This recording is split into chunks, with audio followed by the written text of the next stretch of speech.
بسم اللہ الرحمن الرحیم۔ السلام علیکم ورحمۃ اللہ وبرکاتہ۔ ناظرین کرام،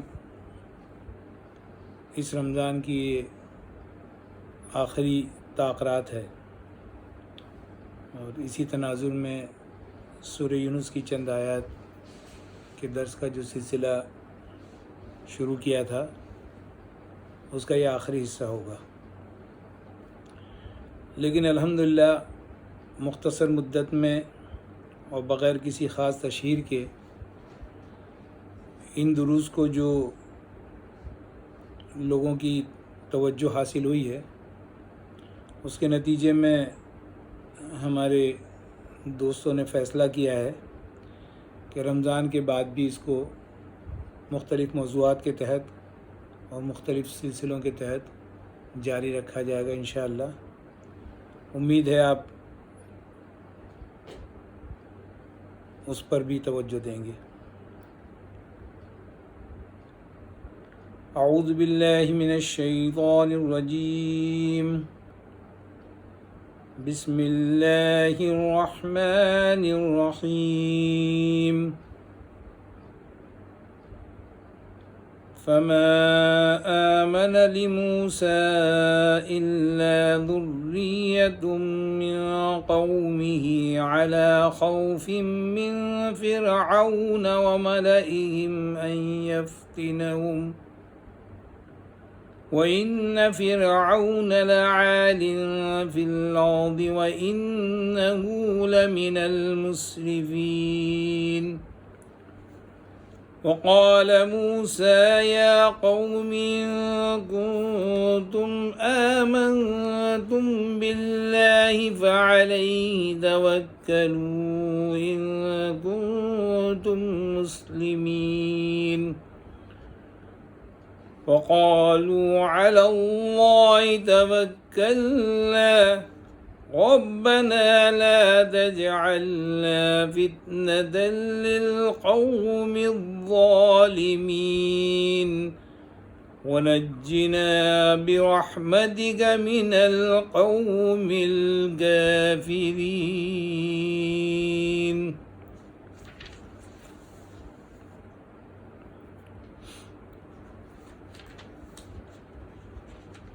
آیت 83 تا 86۔ پھر دیکھو کہ موسیٰ کو اس کی قوم میں سے چند نوجوانوں کے سوا کسی نے نہ مانا، فرعون کے ڈر سے اور خود اپنی قوم کے سربراہ عہدہ لوگوں کے ڈر سے، جنہیں خوف تھا کہ فرعون ان کو عذاب میں مبتلا کر دے گا۔ اور واقعہ یہ ہے کہ فرعون زمین میں غلبہ رکھتا تھا اور ان لوگوں میں سے تھا جو کسی حد پر رکتے نہیں ہیں۔ موسیٰ نے اپنی قوم سے کہا، لوگو اگر تم واقعی اللہ پر ایمان رکھتے ہو تو اس پر بھروسہ کرو اگر مسلمان ہو۔ انہوں نے جواب دیا، ہم نے اللہ ہی پر بھروسہ کیا، اے ہمارے رب ہمیں ظالم لوگوں کے لیے فتنہ نہ بنا اور اپنی رحمت سے ہم کو کافروں سے نجات دے۔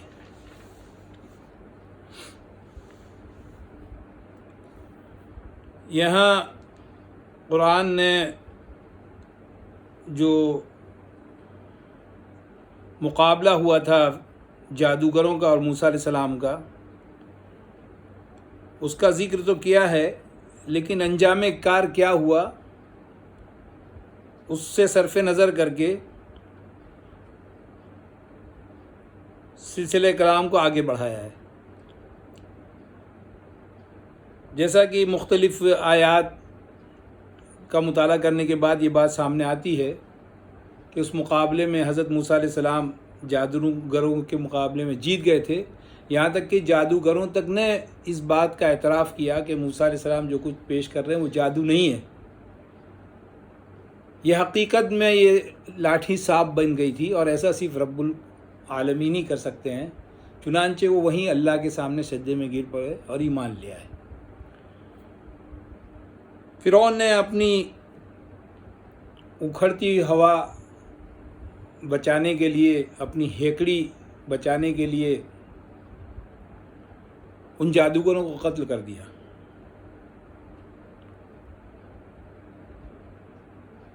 اور موسیٰ علیہ السلام کی قوم کے خلاف اپنی سازشوں کو اور بڑھا دیا.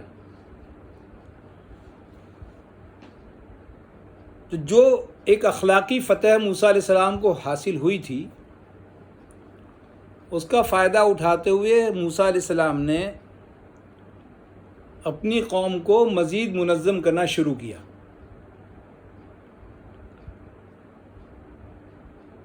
اور یہ اس رکوع میں اسی طرف کچھ اشارہ محسوس ہوتا ہے. تو جب موسیٰ علیہ السلام نے اپنی قوم کو منظم کرنا شروع کیا تو قرآن یہ بتاتا ہے کہ ان کی قوم کے چند نوجوان ہی آپ علیہ السلام پر انہوں نے بھروسہ کیا، ان کے ساتھ دینے کو تیار ہوئے. فما آمن لموسیٰ الا ذریۃ من قومی، ان کی قوم کے چند نوجوان موسیٰ علیہ السلام پر انہوں نے بھروسہ کیا اور ان کا ساتھ دینے کے لیے تیار ہوئے.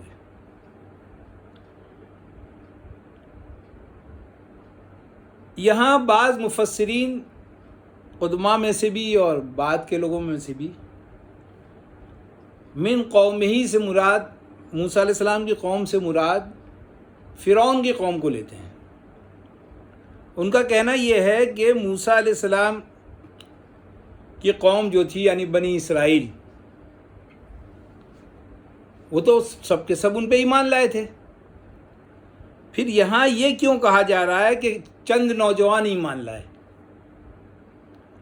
تو اس میں جو مولانا مودودی رحمۃ اللہ علیہ نے بات رکھی ہے وہ اپنے آپ میں بہت مضبوط ہے کہ یہاں آمن بے نہیں ہے، آمن لے ہے. وہ آمن بے تو تھے یعنی ایمان تو لائے تھے، لیکن اس ایمان کے لیے موسیٰ علیہ السلام کے پیچھے فدویانہ انداز میں چلنے کے لیے وہ آمادہ نہیں تھے، کیونکہ انہیں ڈر تھا کہ اگر ہم نے موسیٰ علیہ السلام کا ساتھ دیا تو فرعون اور اس کے ملا ان کو آزمائش میں ڈال دیں گے. کسی بھی طرح کی آزمائش ہو سکتی، جیلوں میں ڈال دیں گے جیسے موسیٰ علیہ السلام کو اس نے دھمکی دی تھی، یا کوڑوں سے پٹوا دیں گے، موب لنچنگ کرا دیں گے، کوئی نوکری اس سے نکال دیں گے. ہزاروں طریقے ہو سکتے ہیں فتنے میں ڈالنے کے، آزمائش میں ڈالنے کے. لیکن اس سلسلے میں کیونکہ عام طور سے نبی جس قوم کی طرف آتا ہے اس قوم کو نبی سے منسوب کیا جاتا ہے، جیسے قوم نوح، قوم ہود، قوم لوط، قوم شعیب. اسی طرح انبیاء علیہ السلام نے بھی جب کہا میری قوم، تو اس سے مراد ان کی وہ قوم ہوتی تھی جو ان کی مدعو ہوتی تھی، جہاں ان کو بھیجا گیا تھا. مثال کے طور پر حضرت نوح علیہ السلام نے کہا سورہ اعراف آیت نمبر 59، فقال یا قوم اعبدوا اللہ ما لکم من الہ غیرہ. آپ نے کہا کہ اے میری قوم کے لوگوں،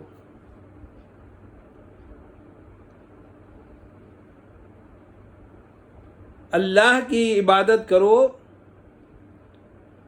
اس کے علاوہ تمہارا کوئی الہ نہیں ہے. ابراہیم علیہ السلام نے کہا فلما افلت قال یا قوم انی بریء مما تشرکون. جب وہ سورج ڈوب گیا تو کہا اے میری قوم کے لوگوں، میں بری ہوں اس بات سے جو تم شرک کر رہے ہو اللہ کے ساتھ. حضرت ہود علیہ السلام نے کہا قال یا قوم لیس بی سفاہہ، اے میری قوم میں بیوقوف نہیں ہوں. حضرت صالح علیہ السلام نے کہا قال یا قوم اعبدوا اللہ وإلی ثمود اخاہم صالحا قال یا قوم اعبدوا اللہ ما لکم من الہ غیرہ. اعراف 73. ہم نے سمود کے پاس ان کے بھائی صالح کو بھیجا اور ان کا اے میری قوم اللہ کی عبادت کرو، اس کے علاوہ تمہارا کوئی معبود نہیں ہے. حضرت شعیب علیہ السلام نے کہا یا قوم اعبدوا اللہ ما لکم من الہ غیرہ، اے میری قوم اللہ کی عبادت کرو، اس کے علاوہ تمہارا کوئی الہ نہیں ہے. یہاں تک کہ حضور صلی اللہ علیہ وسلم کو جا بجا خود حضور صلی اللہ علیہ وسلم نے کہا اور اب صلی اللہ علیہ وسلم سے کہلوایا بھی گیا قل یا قوم اعملوا علی مکانتکم انی عامل. سورہ انعام آیت 135، اے میری قوم کے لوگوں تم اپنی جگہ عمل کرو، میں اپنی جگہ عمل کرتا ہوں۔ تو اس سے یہ تاثر ملتا ہے اور ظاہر بھی ہے کہ نبی کو جس قوم کی طرف بھیجا گیا وہ ایک نبی اسی قوم سے ہوتے تھے، اور ان نبی نے اس قوم کو اپنی قوم کہا ہے۔ تو ان لوگوں کا یہ سوچنا صحیح ہو سکتا ہے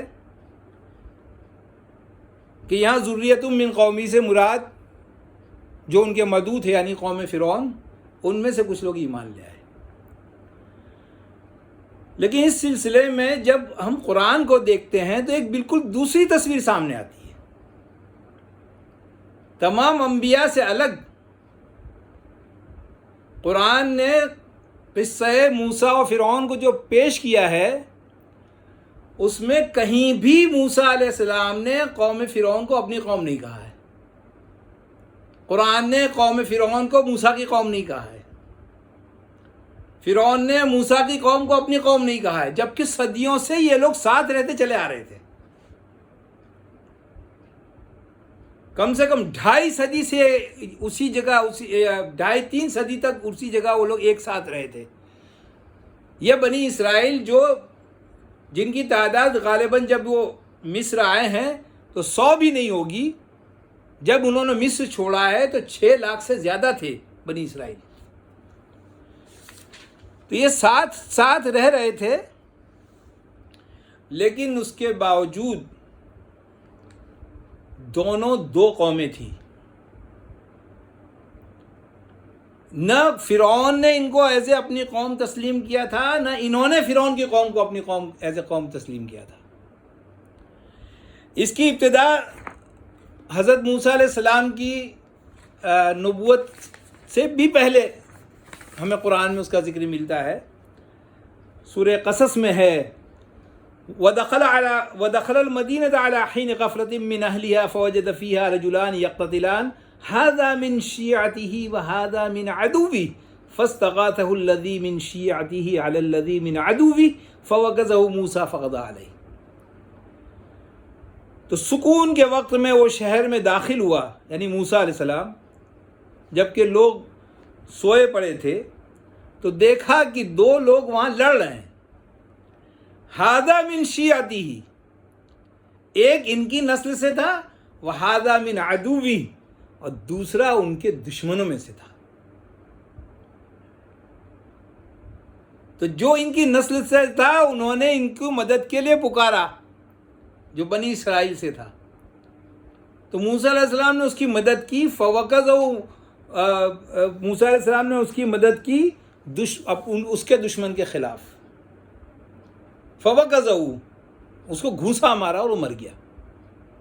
سب جانتے ہیں کہ مرنے والا قبطی تھا، قوم فرعون سے تھا، اور جس کی مدد کی تھی وہ قوم موسیٰ سے تھا۔ یہ تفریق بالکل واضح تھی آپ کی نبوت سے پہلے ہی، اور جب آپ نبی ہوئے ہیں تو اس تفریق، نہ صرف وہ تفریق واضح اور نمایاں ہوئی، قرآن نے اس کو تفریق کو برقرار رکھا، موسیٰ علیہ السلام نے اس تفریق کو برقرار رکھا، فرعون اور اس کی قوم نے اس تفریق کو برقرار رکھا۔ ایسا کیوں ہوا اس پہ ہم آگے گفتگو کریں گے، لیکن چونکہ یہ ایک بہت بڑی بات ہے، خاص طور سے اس تناظر میں کہ بنی اسرائیل وہاں کے مصر کے اصل باشندے نہیں تھے۔ سب جانتے ہو ابراہیم علیہ السلام کی اولاد تھے، اور ابراہیم علیہ السلام کا علاقہ شام و فلسطین کا علاقہ تھا۔ وہاں سے حضرت یوسف علیہ السلام کو لے آ کے مصر میں بیچا گیا تھا غلام کی حیثیت سے، پھر وہ وہاں حکمراں ہوئے اور پوری قوم ان کی وہاں گئی اور وہ لوگ حکمراں ہوئے۔ ٹھیک اس طرح جیسے ہندوستان میں مسلمان باہر سے آئے اور پھر وہ حکمراں ہوئے، اور انہوں نے یہاں پر 8 صدی 9 صدی تک حکمرانی کی۔ جس طرح وہاں پر اتنے سالوں تک رہنے کے باوجود وہ مقامی لوگوں کے مقابلے میں ایک الگ قوم قرار پائے، ٹھیک اسی طرح ہندوستان میں 800 سال حکمرانی کے باوجود مسلمان آج بھی ایک الگ قوم ہے۔ جدید نیشن تھیوری کا اطلاق ان پر نہیں ہو پا رہا ہے، آج بھی وہ دوسرے درجے کے شہری ہیں۔ اس فرق کو قرآن نے ملحوظ رکھا ہے اور اس فرق کو نبی نے ملحوظ رکھا ہے، اس فرق کو غیروں نے ملحوظ رکھا ہے۔ اب اس سلسلے میں ہم جب قرآن کی آیات پر غور کرتے ہیں تو بہت نمایاں فرق سامنے آتا ہے۔ سورہ اعراف میں ہے کہ جب موسیٰ علیہ السلام نے پہلی بار اپنی دعوت پیش کی فرعون کے دربار میں اور معجزے پیش کیے، تو جو تبصرہ کیا انہوں نے، جو ان کے درباریوں فرعون کے درباریوں نے، اس کو قرآن کوٹ کرتا ہے، قال الملأ من قوم فرعون ان هذا لسحر عظیم۔ فرعون کی قوم کے سرداروں نے کہا، موسیٰ کی قوم کے نہیں، فرعون کی قوم کے سرداروں نے کہا کہ یہ نرا جادو ہے، یہ بڑا جادو ہے۔ ایسے ہی آگے جا کر کے جب وہ ہار جاتا ہے اور ان کو شہید کر دیا جاتا ہے جادوگروں کو، اس کے بعد پھر وہ کہتے ہیں وَقَالَ الْمَلَأُ مِنْ قَوْمِ فِرْعَوْنَ أَتَذَرُ مُوسَىٰ وَقَوْمَهُ لِيُفْسِدُوا فِي الْأَرْضِ۔ تو فرعون کی قوم کے سرداروں نے کہا کہ ان جادوگروں کو تو تم نے مار دیا، لیکن تم موسیٰ اور اس کی قوم کو، فرعون کی قوم کے سرداروں نے کہا کہ موسیٰ اور اس کی قوم کو تم چھوڑ دو گے تاکہ وہ زمین میں فساد مچائیں اور تمہارے الہوں کو چھوڑ دیں۔ اس پر فرعون نے وہ مشہور جواب دیا تھا کہ سنقتل ابناءهم ونستحيي نساءهم وإنا فوقهم قاهرون، ہم ان کی نرینہ اولادوں کو قتل کر دیں گے اور ان کی عورتوں کو زندہ رکھیں گے، ان کے مزاج میں نسوانیت بھر دیں گے اور اس طرح ہم ان کو اپنے قابو میں رکھیں گے، ان پر غالب ہو کے رہیں گے۔ فرعون بھی ان کو ختم نہیں کرنا چاہتا تھا۔ اتنے سارے غلام، لاکھوں غلام آسانی سے کہاں مل جائیں گے؟ ہندوستان کے تناظر میں سوچے تو 22 کروڑ غلام کہاں سے مل جائیں گے؟ نہ یہ سب کو نہ ان کی نیت سب کو مارنا تھی، نہ یہ سب کو مار سکتے ہیں۔ چند لوگوں کو مار کر کے دلوں میں ایسا خوف پیدا کیا جاتا ہے کہ باقی رہنے والے لوگ خود بخود سرنڈر کر دیتے ہیں۔ اب جب فرعون نے یہ اعلان کیا تو موسیٰ علیہ السلام نے کیا کیا؟ قال موسیٰ لقومہ استعینوا باللہ واصبروا۔ موسیٰ نے اپنی قوم سے کہا، فرعون کی قوم کے سرداروں نے مشورہ دیا، موسیٰ نے اپنی قوم سے کہا۔ واضح فرق ہے موسیٰ کی قوم میں اور فرعون کی قوم میں۔ قال موسیٰ لقومہ، موسیٰ نے اپنی قوم سے کہا اللہ سے مدد چاہو اور جمے رہو، صبر کرو۔ سورہ قصص آیت نمبر 176 میں ایک بہت ہی بلیغ اشارہ اس طرف آتا ہے۔ ارشاد ہوتا ہے ان قارون من قوم موسیٰ فبغى علیہم۔ قارون موسیٰ کی قوم سے تھا لیکن اس نے ان کے ساتھ غداری کی اور فرعون سے جا ملا۔ کتنی واضح بات ہے، کتنی واضح دلیل ہے۔ قارون موسیٰ کی قوم سے تھا، فرعون موسیٰ کی قوم سے نہیں تھا، حامان موسیٰ کی قوم سے نہیں تھا، قارون موسیٰ کی قوم سے تھا۔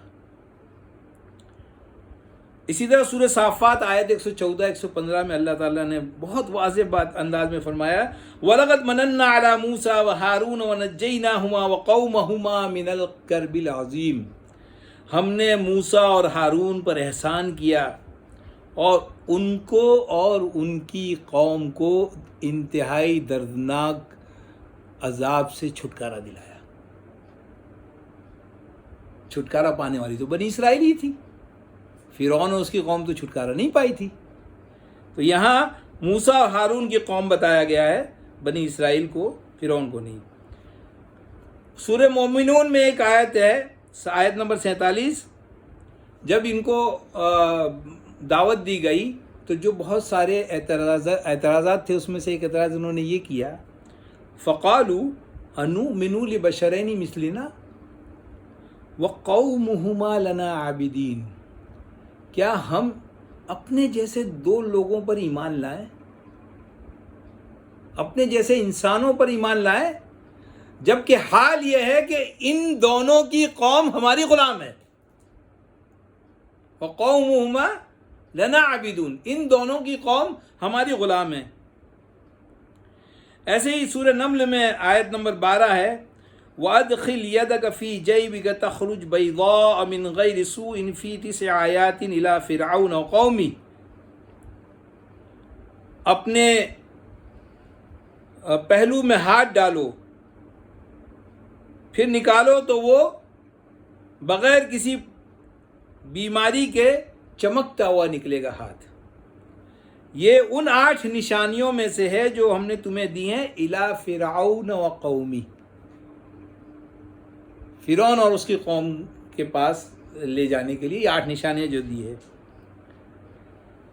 ایسے ہی سورۃ طٰہٰ میں وَأَضَلَّ فِرْعَوْنُ قَوْمَهُ وَمَا هَدَىٰ، فرعون نے اپنی قوم کو گمراہ کیا اور ہدایت یافتہ نہیں تھا. وَدَمَّرْنَا مَا كَانَ يَصْنَعُ فِرْعَوْنُ وَقَوْمُهُ وَمَا كَانُوا يَعْرِشُونَ، الاعراف 137. اور ہم نے تباہ کر دیا، نیست و نابود کر دیا جو کچھ فرعون اور اس کی قوم بناتی تھی اور جو کچھ انہوں نے اپنے گھر اور محلات بنائے تھے. فرعون اور اس کی قوم کو تباہ کیا اور بنی اسرائیل کو نجات دی.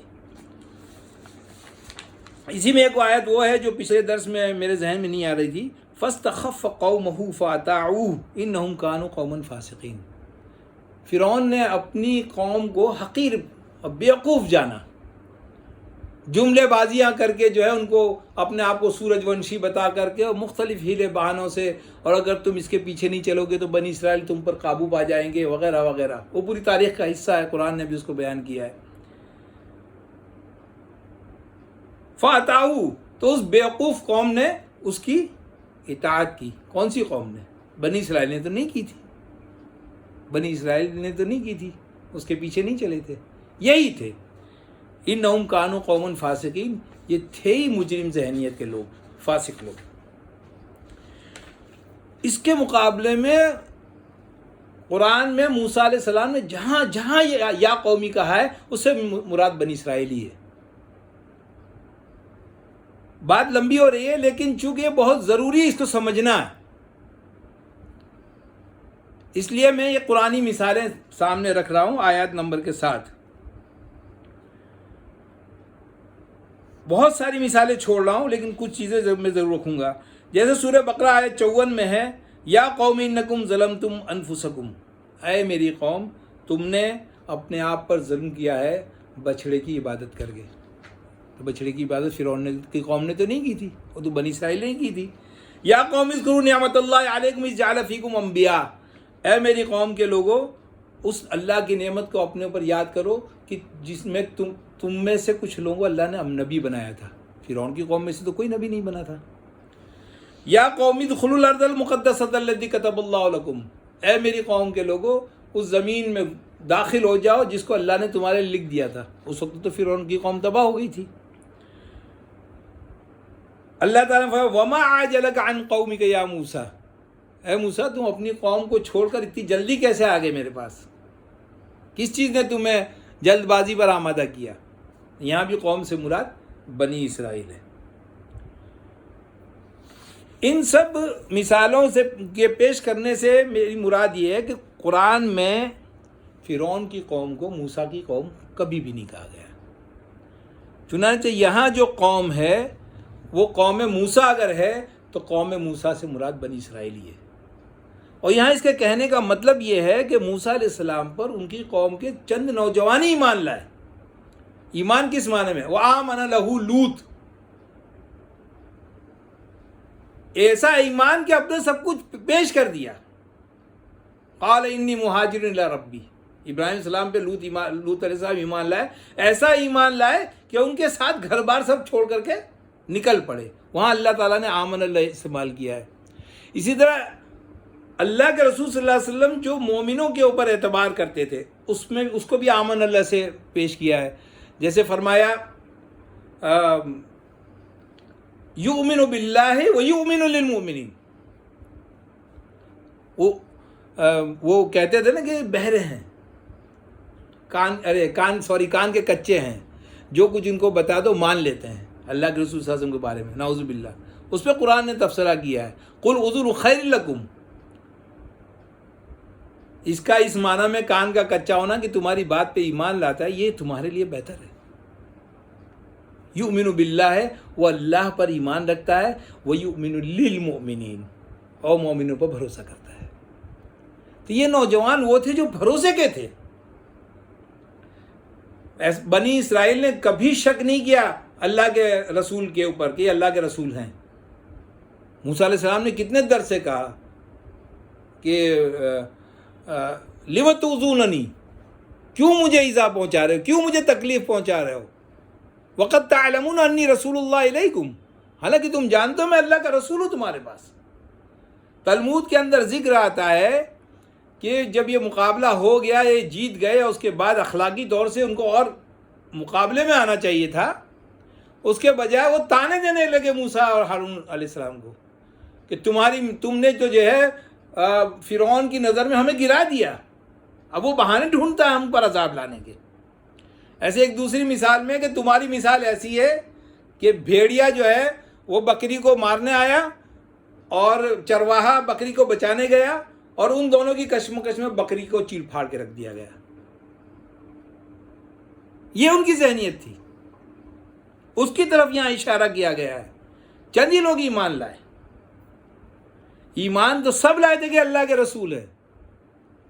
یہاں تک کہا جیسا کہ سورہ اعراف میں ہے کہ اوذینا من قبل ان تأتینا من بعد ما جئتنا، اے موسیٰ آپ آئے اس سے پہلے ہمیں اذیت دی جا رہی تھی، عذاب مبتلا کیا جا رہا تھا، آپ کے آنے کے بعد بھی ہمیں عذاب مبتلا کیا جا رہا ہے، کیا فائدہ ہوا؟ غلام قومیں چمتکار ڈھونڈتی ہیں۔ دنیا میں جتنی بھی بڑی قومیں ہیں ان کے پاس اتنی زیادہ فوجی طاقت ہوتی ہے، اتنی زیادہ ان کے لوگ فوج میں جاتے ہیں، ان فوجی ایکسپیڈیشنز ہوتے ہیں۔ کوئی بڑی قوم بڑی فوج کے بغیر نہیں ہوتی ہے، کیونکہ وہ بڑی ہوتی ہی اپنی طاقت کے بل پر، اپنی جد و جہد کے بل پر، اپنا خون بہا کر کے، اپنی کوششوں کی بنیاد پر۔ اور جو غلام قوم ہوتی ہے وہ چمتکار کے انتظار میں رہتی ہے، کوئی چمتکار ہو جائے، اللہ اوپر سے کچھ بھیج دے، اللہ کچھ ایسا کر دے کہ ایسا ہو جائے، ان کی توپ میں کیڑے پڑ جائیں، جرمن تیری توپوں کو ہم بانس سے ماریں گے، اس طرح کی ذہنیت پنپ جاتی ہے۔ جو آزاد قومیں ہوتی ہیں، چرچل کے بارے میں آتا ہے کہ ہر طرف سے گھر گیا تھا اور ہٹلر کے سامنے ایسا لگ رہا تھا کہ انگلینڈ بالکل دھراشائی ہو جائے گا، لیکن چرچل آخر تک اڑا رہا، یہاں تک کہ اس نے ہٹلر کی بازی اس کے اوپر الٹ دی۔ اس نے اپنی قوم سے کہا کہ میں جیتے جی غلامی برداشت نہیں کر سکتا ہوں، اور پوری قوم کو آمادہ کیا کہ ہم یا تو جیئیں گے تو آزاد جیئیں گے یا مر جائیں گے، معاہدہ نہیں کریں گے اس ظالم کے ساتھ۔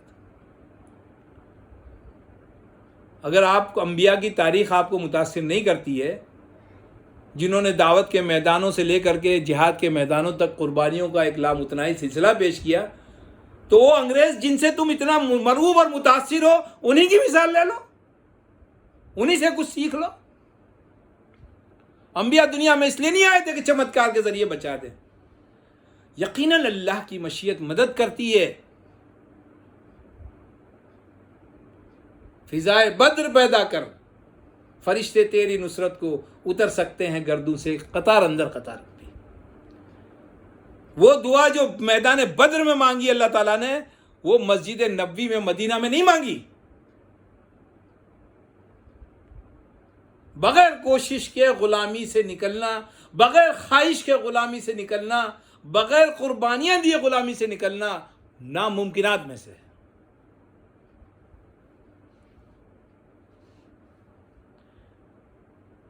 چنانچہ خود یہ موسیٰ علیہ السلام اور ان کی قوم کا وہاں سے نکلنا محض معجزہ نہیں ہے۔ وقت کی کمی کی وجہ سے میں نے وہ حصہ چھوڑ دیا، لیکن آگے اللہ تعالیٰ نے باقاعدہ ایک روڈ میپ دیا ان کو، موسیٰ علیہ السلام کو اور ہارون علیہ السلام کو. کیا تھا وہ؟ وَأَوْحَيْنَا إِلَىٰ مُوسَىٰ وَأَخِيهِ أَن تَبَوَّآ لِقَوْمِكُمَا بِمِصْرَ بُيُوتًا وَاجْعَلُوا بُيُوتَكُمْ قِبْلَةً وَأَقِيمُوا الصَّلَاةَ وَبَشِّرِ الْمُؤْمِنِينَ. ہم نے موسیٰ اور ان کے بھائی کو حکم دیا کہ اپنی قوم کے لیے، یہاں پھر کہا اپنی قوم کے لیے یعنی بنی اسرائیل کے لیے، مصر میں کچھ گھر بناؤ اور ان گھروں کو قبلہ یعنی مسجد بنا لو، مرکز بنا لو. ایک روڈ میپ دیا. یہ بکھری ہوئی قوم جو صرف اپنے چند عقائد کی وجہ سے اور فرعون کی غلامی کے نتیجے میں ایک بھیڑ کی شکل میں موجود ہے، اس کو بھیڑ کے بجائے ایک اقدام کرنے والا شیر بناؤ اور اس کے لیے ان کی ٹریننگ شروع کرو. ان کے اندر سب سے پہلے ٹریننگ کا مرکز مسجد بناؤ. ہمیں اور آپ کو سمجھ میں نہیں آ رہا ہے کہ مسجدوں کے ساتھ ان کی کیا دشمنی ہے. مسجدیں ہمیں منظم کرتی ہیں، مسجدیں ہمیں ڈسپلن کرتی ہیں، مسجدیں ہمیں پاک کرتی ہیں، مسجدیں ہمیں صرف خدا کے آگے جھکنا سکھاتی ہیں. مسجدیں ان کے دلوں میں کانٹوں کی طرح کھٹکتی ہیں.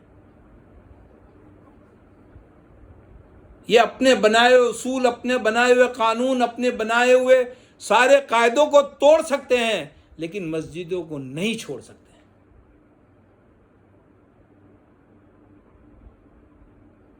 بہت بڑا المیہ ہے جو ہندوستان میں ہوا ہے، جس کے ذریعے بابری مسجد کو شہید کر دیا گیا اور ہماری نام نہاد قوم نے، ہماری نام نہاد قیادت نے اس شہادت کو قبول کر لیا. صرف اس وجہ سے قبول کیا جس وجہ سے یہ موسیٰ علیہ السلام کا ساتھ نہیں دے رہے تھے. صرف ایک نوجوان ہی ان کا ساتھ دینے کو تیار ہوئے. علی خوف من فرعون و ملئہ، فرعون اور اس کے سرداروں کے خوف سے. یہاں مولانا نے ملا سے مراد دوسرے لیا ہے، لیکن پورے کانٹیکسٹ میں میری ناچیز سمجھ میں یہ آتا ہے کہ ملا سے مراد فرعون ہی کے ملا ہے، کیونکہ کوئی ایک آدمی اکیلا ٹیرر نہیں پھیلاتا ہے. اس کے ساتھ بہت سارے ہوتے ہیں. کوئی تڑی پار ہوتا ہے، کوئی بڑی پار ہوتا ہے، کوئی چھوٹا ہوتا ہے، کوئی موٹا ہوتا ہے، کوئی ہنس کے کرنے والا ہوتا ہے، کوئی گنجا ہوتا ہے، کوئی لولا ہوتا ہے، کوئی لنگڑا ہوتا ہے، کوئی کانا ہوتا ہے. یہ سب مل کر کے جو ہے ایک اقتدار بناتے ہیں. خدا کی بادشاہت میں اور دنیا کی بادشاہت میں یہی فرق ہوتا ہے. اللہ بادشاہ ہے بغیر کسی کی مدد کے، لیکن دنیا کا کوئی بادشاہ اپنے جیسے انسانوں کی مدد کے بغیر بادشاہ نہیں بن سکتا.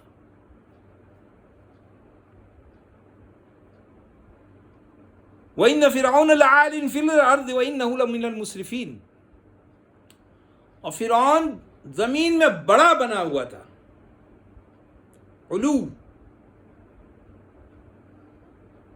جو اس کا حق نہیں تھا، لوگوں کے اوپر چڑھ بیٹھا تھا، ان کے وسائل پر چڑھ بیٹھا تھا، ان کی جانوں پر چڑھ بیٹھا تھا، ان کے اداروں پر چڑھ بیٹھا تھا، اور سب کو اپنی مٹھی میں جکڑ لیا تھا. وَإِنَّهُ لَمِنَ الْمُسْرِفِينَ، اور وہ ہر حد پار کرنے کو تیار تھا اس کے لیے.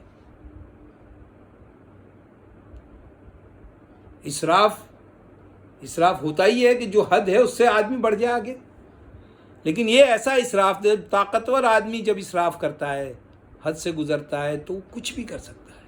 معمولی باتوں پر لوگوں کو قتل کرنا، زندانوں کو بھرنا، جیل خانوں کو بھرنا، طرح طرح کی تعذیب دینا، کسی کا پانی روک لینا، کسی کا کھانا روک لینا، کسی کو کسی اور طرح سے تڑپانا، مجبور کر کے اپنے قدموں پہ گرانا، یہ ہے مسرفین کا اصل کام. وقال موسیٰ یا قومی ان کنتم آمنتم باللہ فعلیہ توکلوا. پھر وہی بات آ گئی. اور موسیٰ نے کہا ہے میری قوم، اگر تم اللہ پر ایمان لائی ہو تو پھر اسی پہ بھروسہ کرو. یا ظاہر قوم سے مراد بنی اسرائیلی لے، کیونکہ فرعونی تو ایمان لائے نہیں تھے، فرعون کی قوم کے تو لوگ ایمان لائے نہیں تھے سوائے ایک شخص کے۔ یہاں اللہ کے موسیٰ علیہ السلام یہ بتا رہے ہیں کہ اگر تم اللہ پر ایمان لائے ہو تو پھر اس پہ بھروسہ کرو۔ ایمان بغیر بھروسے کے ادھورا ہے۔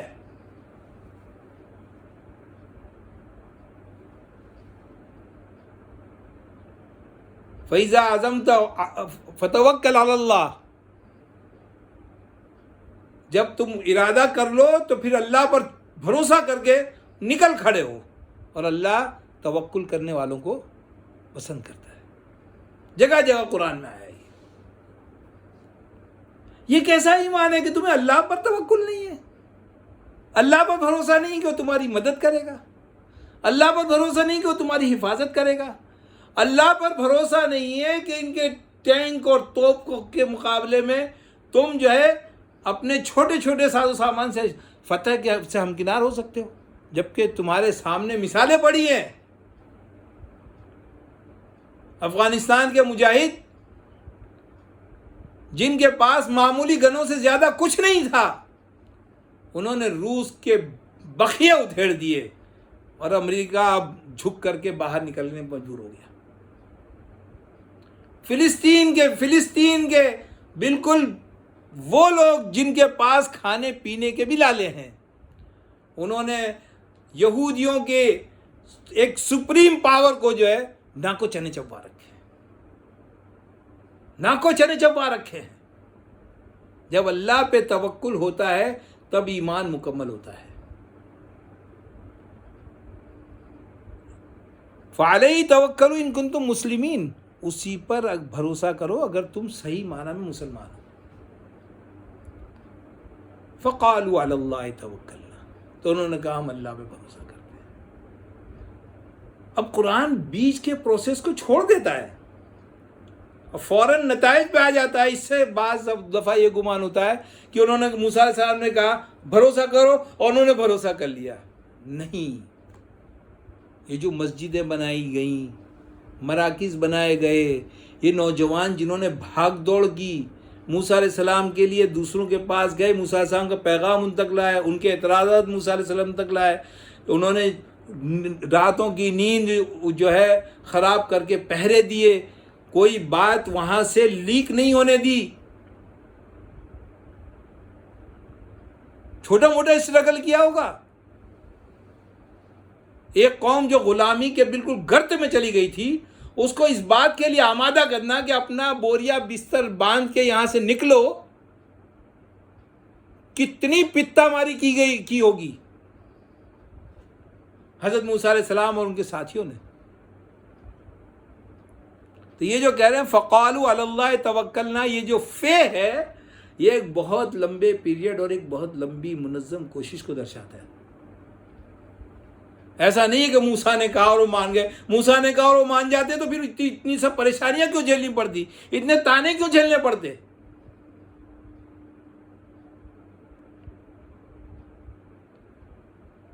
اب جو تربیت ہوئی فَقَالُوا عَلَى اللَّهِ تَوَكَّلْنَا، ہم اللہ پر توکل کرتے ہیں، خوف دور ہوا۔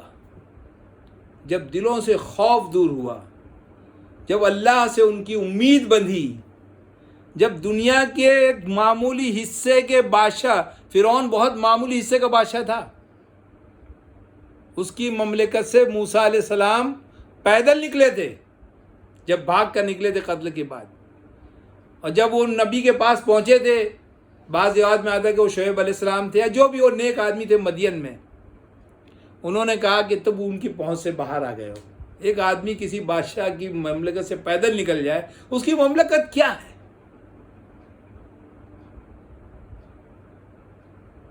اللہ تعالیٰ مسلمانوں کو دکھاتا ہے کہ تمہارے آگے دوسرے جہان بھی ہیں۔ جب فرشتے آئیں گے ان لوگوں کی موت قبض کرنے جو غلامانہ ذہنیت اور غلامانہ ماحول کی وجہ سے جو حلیے سے بھی مسلمان نہیں لگ رہے ہوں گے، تو فرشتے ان سے کہیں گے قالوا فیما کنتم، یہ کیا حالت تم نے بنا رکھی ہے؟ قالوا کنا مستضعفین فی الارض، کیا کرتے؟ ہم کمزور تھے، ہم اقلیت میں تھے۔ فرشتے کہیں گے اولم تکن ارض اللہ واسعۃ فتہاجروا فیہا، اللہ کی زمین وسیع نہیں تھی؟ تمہیں کوئی ایسا ٹکڑا نہیں ملا زمین کا جہاں جا کر کے تم اللہ کے غلام صرف رہتے، ان کی غلامی سے نکل جاتے؟ لیکن تمہیں تو دنیا پیاری تھی، تمہیں زمین پیاری تھی، تمہیں جائیداد پیاری تھی، تمہیں اہل وطن سے اتنی محبت تھی، اتنا لگاؤ تھا کہ تم اس کو چھوڑنے کے لیے تیار ہی نہیں تھے۔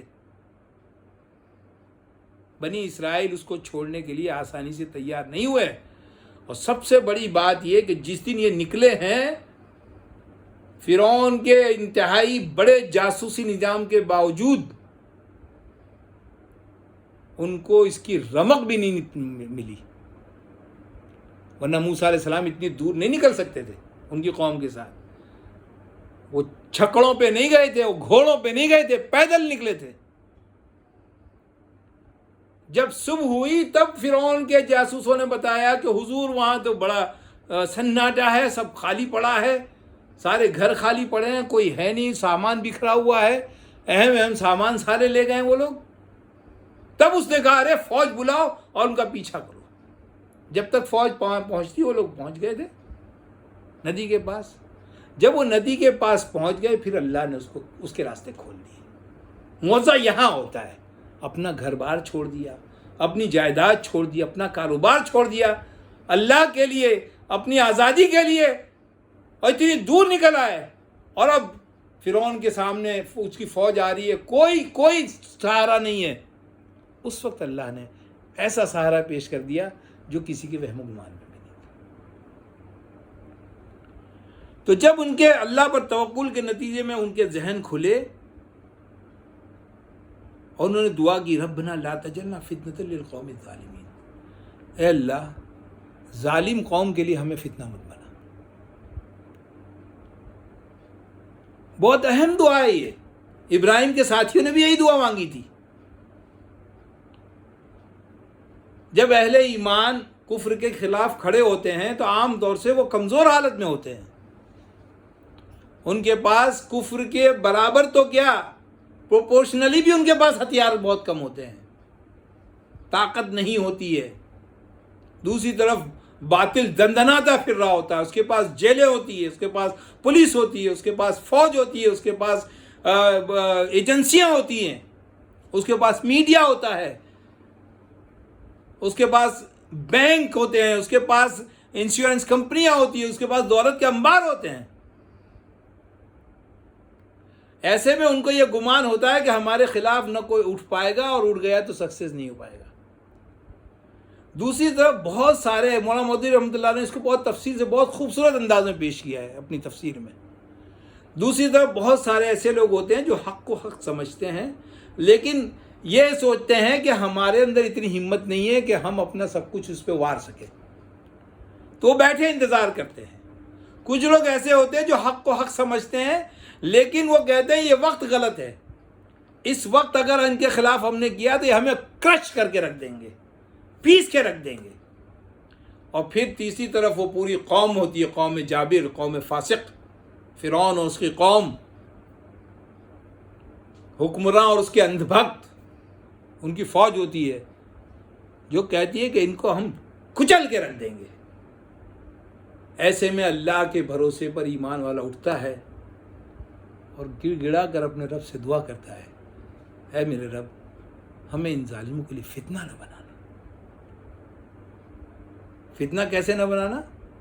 ہمارے قدموں کو مضبوط جما کے رکھنا، کہیں ایسا نہ ہو کہ ہم ڈول جائیں، کہیں ایسا نہ ہو کہ ہم ٹوٹ جائیں، کہیں ایسا نہ ہو کہ ہم سپر انداز ہو جائیں اور یہ کافر ہمارے پر تالیاں پیٹیں، یہ ہمارا مذاق اڑائیں، جو ہمارے پیچھے خاموش حمایتی بیٹھے ہیں ان کے دل ڈوب جائیں۔ اللہ کے رسول صلی اللہ علیہ وسلم نے کیا دعا کی تھی بدر کے اندر کہ اللہ اگر یہ لوگ آج مارے گئے، یہ چھوٹی سی ٹکڑی آج ماری گئی تو تیری عبادت دنیا میں کبھی نہیں ہوگی، اللہ ان کو کامیاب کر۔ آپ صلی اللہ علیہ وسلم بے تحاشا رو رہے تھے، یہاں تک کہ حضرت ابو بکر رضی اللہ تعالیٰ عنہ کو تسلی دینی پڑی، کہا یا رسول اللہ آپ پریشان نہ ہوئیے، اللہ ضرور مدد کرے گا۔ مومن نکل پڑتا ہے لیکن اپنے بلبوتے پہ نہیں، خدا کے بلبوتے پہ۔ اور یہ دعا بتا رہی ہے کہ اس کے اندر عاجزی ہوتی ہے، انکساری ہوتی ہے. وہ باطل کے سامنے ایک چٹان ہوتا ہے، لیکن اندر اس کا ایک کومل بالکل نرم دل ہوتا ہے جو اس کو بتاتا ہے کہ اگر میرے رب نے میرا ساتھ نہیں دیا تو میں کہیں کا نہیں رہ جاؤں گا. اسی ذہن کے کھلنے کے نتیجے میں ایک خواہش ان کے اندر اور پیدا ہوتی ہے، وَنَجِّنَا بِرَحْمَتِكَ مِنَ الْقَوْمِ الْكَافِرِينَ، اور اے اللہ ہمیں نجات دے اپنی رحمت سے کافر قوم سے. یہ عجیب پرفتن دور نکل آیا ہے کہ لوگ اب کافر قوم سے نجات کی دعا تو کیا خواہش بھی نہیں رکھتے.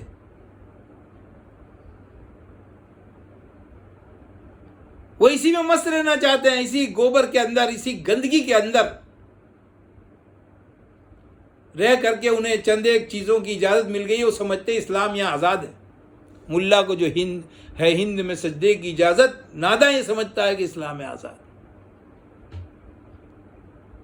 حقیقی مسلمان، حقیقی ایمان والا وہ ہوتا ہے جو کفر کے غلبے کو کبھی بھی تسلیم نہیں کرتا،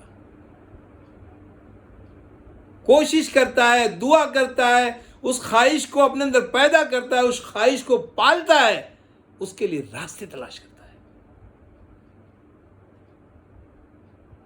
اللہ کو کیا پڑی اگر تم جو ہے برادران وطن کے نام پر جغرافیائی حدود کے اندر قید ہو کر غیر قوموں کو اپنی قوم کہہ کر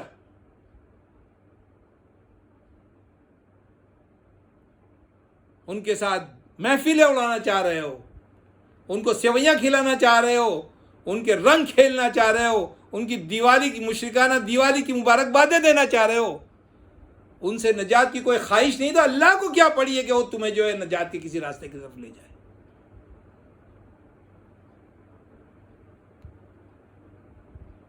یہ فتنہ بڑے بڑے علمی لوگوں نے پیدا کیا کہ قومیں جغرافیائی حدود میں قوم وطن سے بنتی ہے.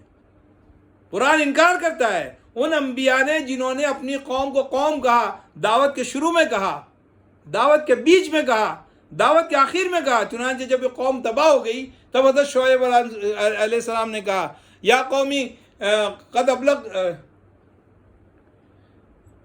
حضرت شعیب علیہ السلام نے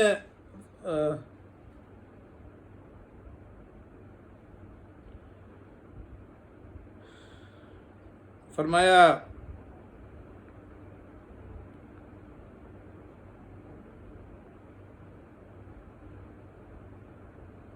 الذین کذبوا شعیبا کأن لم یغنوا فیہا الذین کذبوا شعیبا کانوا هم فتول عنہم وقال یا قوم لقد ابلغتکم رسالۃ ربی. جب شعیب علیہ السلام کی قوم تباہ ہو گئی تو شعیب علیہ السلام نے ان سے منہ موڑ لیا اور کیا کہا، یا قومی، اے میری قوم، میں نے تمہیں پیغام پہنچا دیا تھا. وہ اس لیے کہ وہ اس قوم کے فرد تھے، ان کا باپ اس قوم سے تھا، ان کے بھائی اس قوم سے تھے، ان کے سارے رشتہ دار اس قوم سے تھے، ان کا قبیلہ اس قوم سے تھا. ابراہیم اسلام اسی قوم سے تھے، ان کا باپ اسی قوم سے تھا، ان کی ماں اسی قوم سے تھی. نوح علیہ السلام اسی قوم سے تھے. صالح علیہ السلام قوم سمود سے تھے، اس لیے ان کو ان کا بھائی کہا گیا. موسیٰ علیہ السلام قوم فرعون سے نہیں تھے. حالانکہ 250 سال رہے ہیں اور 250 سال میں 100 یا 150 سال وہ حکمراں رہے ہیں بنی اسرائیل ان قبطیوں میں، تو ظاہر انٹریکشن ہوا ہوگا، کچھ مقامی لوگ بھی ایمان لائے ہوں گے. کوئی 11 لوگوں کی نسل جو ہے اتنی زیادہ تھوڑی ہو جائے گی، یقیناً ایمان لائے ہوں گے. جیسے ہندوستان میں ہوا، باہر سے مسلمان آئے، مقامی لوگ ایمان لائے. لیکن اس کے باوجود یہاں کے جو مقامی لوگ ہیں اگر وہ مسلمان ہیں تو انہیں وہ حقوق نہیں دیے گئے جو جیسے یہ ہندوستان میں یہ جو طبقات بنائے گئے ہیں جن میں SC ST وغیرہ ہے، تو اگر کوئی SC ST میں ہے اور وہ ہندو ہے تو اس کو مراعات ملیں گی جو SC ST کو ہے. لیکن اگر وہ اسلام لے آئے تو اس قبیلے اور اس خاندان کا حصہ ہونے کے باوجود جو اس کیٹیگری میں آتا ہے، ایمان لانے کی وجہ سے اس کو اس سے باہر نکال دیا جائے گا. گویا ایمان والے ایک دوسری قوم ہے، ایک الگ قوم ہے. لیکن ہم ہیں کہ خواب غفلت میں ڈوبے ہوئے ہیں. اور ایک بات، سچی بات کو اس کے غلط نتائج کے ساتھ پیش کرتے ہیں کہ انبیاء علیہ السلام اپنی قوم کی طرف بھیجے گئے، وہ ان کی قوم ہوتی تھی، لیکن جہاں قوم نہیں تھی وہاں نہیں تھی، قوم نسل سے تھی، وہ قوم جغرافیہ کی وجہ سے نہیں تھی۔ یہاں جغرافیہ میں 3 صدیوں تک ایک ساتھ رہنے کے باوجود نہ قرآن نے ان کو اپنی قوم کہا، نہ انہوں نے ان کو اپنی قوم کہا۔ وَنَجِّنَا بِرَحْمَتِكَ مِنَ الْقَوْمِ الْكَافِرِينَ، اے اللہ ہمیں کافر قوم سے نجات دے، کیونکہ کافر قوم کے درمیان رہتے ہوئے اسلام کبھی بھی پنپ نہیں سکتا، وہ دن بدن ڈاؤن گریڈ ہوتا جائے گا۔ دیکھ لیجئے 75 سال میں آپ کہاں سے کہاں پہنچ گئے۔ جسارت کی بات دیکھیے، عدالتیں مسجدوں کو شہید کر رہی ہیں، عدالتیں اذانوں پہ پابندی لگا رہی ہیں،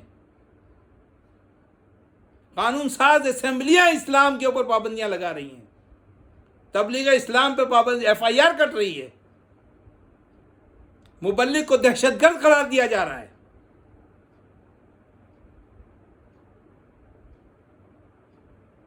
جس طرح کشمیر کا سیب دلی کے اندر نہیں پنپ سکتا، ایسے اسلام کا پودا کفر کے درمیان ثمر آور نہیں ہو سکتا۔ یا تو اس ماحول کو، پورے کے پورے ماحول کو اسلامی آنا ہوگا، یا پھر اس پودے کو لے کر وہاں جانا ہوگا جہاں اسلام اس کو اچھے انداز میں اس کو پنپا سکے۔ اب یہ قوم کے علماء اور قوم کے لیڈروں کا کام ہے کہ اس پر بیٹھ کر غور کریں اور کوئی صحیح اسٹریٹجی بنائیں جس کے ذریعے سے موجودہ حالات سے نکل کر کے ہم اپنی اصلی پوزیشن پر واپس آ سکیں۔ اقول قولی ھذا واستغفر اللہ لی ولکم اجمعین، وآخر دعوانا الحمد للہ رب العالمین۔